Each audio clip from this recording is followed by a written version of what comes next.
So this weekend sees two of the biggest sides in the world come face to face once again. And despite the last time the sides met, it was one of the most boring 90 minutes in the history of football, more boring than a rudimentary Sunday night bunk up with the missus. Come on love, it's 10 o'clock, Sunday, upstairs now. So boring. There's no denying that there is interest in this tie. Some 600 to 700 million people around the world will be watching it. With that in mind, I spoke to United People's TV and Redmen TV to find out who they think is the biggest team in England. I don't think we are a bigger club than Man United, if I'm honest. I think we're a better club. Liverpool has got a bigger soul than Manchester United, and if that means something to you, great. If it doesn't, then basically fuck off. Is this seriously a conversation we're having? Man United have got more league titles than Liverpool. Man United have won the treble. Liverpool have never won the treble.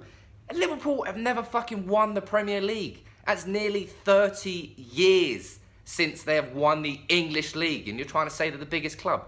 Get the fuck out of here. Right, so Man United are the biggest team and Liverpool have the biggest spirits, but both agree that everyone should fuck off.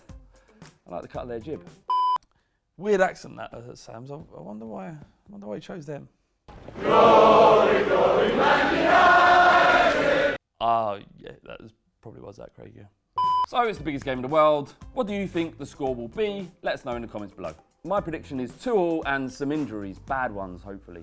So West Ham's Ironworks kit, in my opinion, is one of the greatest football kits ever made. And this is from someone who believes that grown-ups shouldn't wear replica kits. And I mean, it's not even a football kit really, more of a fashion item, admittedly most likely worn by some tooled up member of ICF. But as far as football kits go, bravo West Ham. I can't actually believe that Gold, Sullivan and Brady have actually done something decent for once. What's that? They plugged this as their FA Cup kit at the start of the season? What's that? They got smashed 5-0 in said FA Cup game? And what's that? They contravened FA Cup rules and weren't allowed to wear the kit anyway? And loads of fans own the kit? Well, I never. I'm genuinely unsure how much more West Ham fans can take.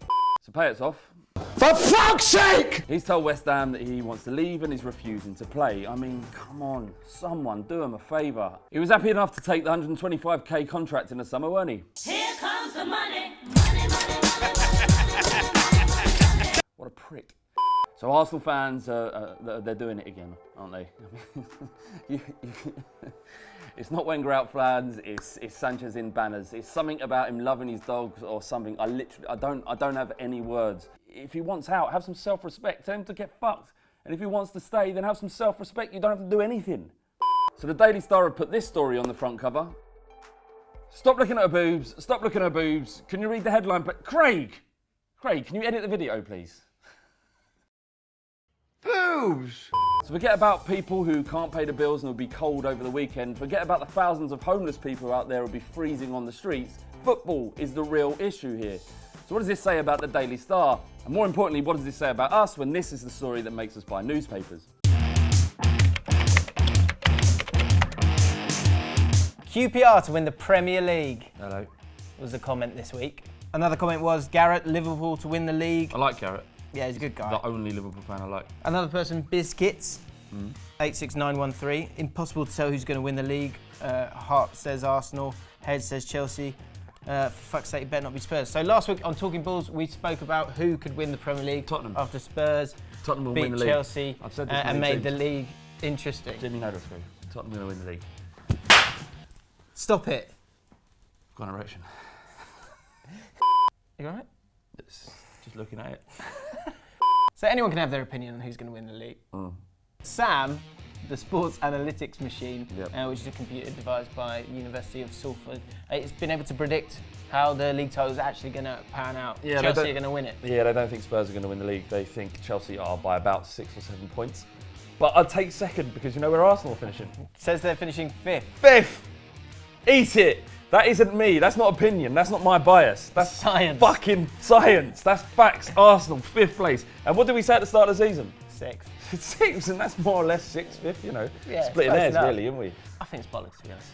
Because you can have all that stuff. Of course, if everything that happens in the first half of the season happens in the second half of the season, then of course there's going to be a clear output of what's going to happen. No. Football's not like that, guys. No, they've got Leicester 5 places above where they are now. It's not just another. You know. I reckon they went. It was exactly the same, and then the bloke's gone. That's it. That's all they've done.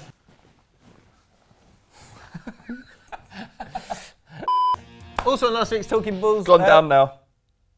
Also on last week's Talking Balls, we celebrate the fact that we hit 40k subscribers. Some of you were pleased for us, others not so much. Sean said, Yeah. I first found your channel by accident. It was the Social Club. The reason you only have 40k sub is there is no promotion for your channel. And if I'm wrong, it's fucking hard to find. Advertise, post some fucking leaflets. Just do something. Have you heard of Ball Street, the channel? No. No, have a look at that. It's a YouTube channel. Just launched. Subscribe. Subscribe to Ball Street. It's a football channel. No. Do you like football? No. Nah, it's not the way.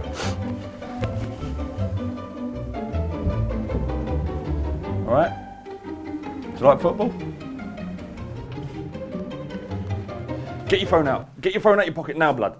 Get your phone out your pocket. Get your phone out your pocket. Get your phone out. Open a browser. Open a browser. Open a browser, man. Open it. You sick puppy. What's wrong with you? Jesus Christ. Type YouTube. Type Ball Street. Hit subscribe. Hit subscribe. Good lad. Put your phone back in your pocket. Put your phone back in your pocket. Put it back. Put it back. Have a nice day. Have a nice day. And finally, True Geordie joined us on Ball Street for the very first time on Social Club, a raucous Social Club. Flav, you were there. Yeah. And in one of the videos, we asked him some questions. Well, you guys asked him some questions, and you asked him if Newcastle was still a big club, and he said this. I reckon we're in the top 10 in England. Newcastle top 10 club? Yeah, I think so. A massive club. I mean, they got relegated, but they got a massive stadium. They sell out each week. A lot of interest around the world in Newcastle. And in the comments, you guys started to do your own top 10s of the biggest clubs in English football. Marching on together, his top 10 were Liverpool, Man United, Arsenal, Everton, Chelsea, Villa, Man City, Spurs, Leeds and Forest sneaking in there. Hold on, Spurs are below Man City. So they've had money for 5 minutes and now they're one of the biggest. Who is it? Marching on together. He happens to get Leeds in You're there for some outraged. reason. Where are Leeds a QPR? big club. They haven't been a big club in years. They're nothing. Where are QPR? Yeah, why aren't they in the top 10? That's a good point. So I thought this was a good question. Who are the top 10 teams in the English Football League? Don't do it on stats. Do it on that swinging brick that is inside you. Gut That is feeling. your heart. Close your eyes if you can touch type and give us your top 10 English club in the comments below. Not happy. Everton 4th. Are you fucking for real? Villa. Villa. They haven't sold their stadium out in about 18 years. It is quite a touchy subject, I get that. Yeah, that's it's quite an good, emotive subject, yeah. So a report has led the new president of UEFA, Alexander Treferin, to warn that there are 9 super clubs that have become so wealthy that no one has a realistic chance of catching them financially. Liverpool, Manchester United, Manchester City, Chelsea and Arsenal are now global brands who can monetize their supporters from around the world in ways that has never been seen before. Luckily, to be successful in football, you need an amalgamation of various influences. This is from having the right manager, the right coaching setup, the right chemistry, the right players, and the general will of the fans. This is a challenge for every club, and money makes achieving all of these elements much easier. The great thing about football is that it is, in essence, a brilliant example of chaos. You can do all you can to influence a result, but you can't control it. Leicester's league win last year proves that. The sport of football will likely always be healthy, but the competition in football, the very fabric of the sport, is under threat. And I'm not just talking about smaller clubs being unable to compete. The Premier League is so popular around the world that you can become one of these superpowers without actually winning the league. Don't be mistaken into thinking that the owners of your football club's primary concern is glory. It's always first going to be about making money. And when you can make a shed load by consistently finishing near the top of the league, there's no real driving force to actually win it. It makes no real difference to these owners because they're not fans like you and I. How can they be? It's too much to expect them to be like us. They're businessmen and the two don't mix, which is probably why it's been fine within the club for Arsenal to underperform for so long. So do you agree with me that Premier League owners care more about money than success in the Premier League? Let us know in the comments below. And remember always to subscribe to Ball Street. We will see you next Thursday.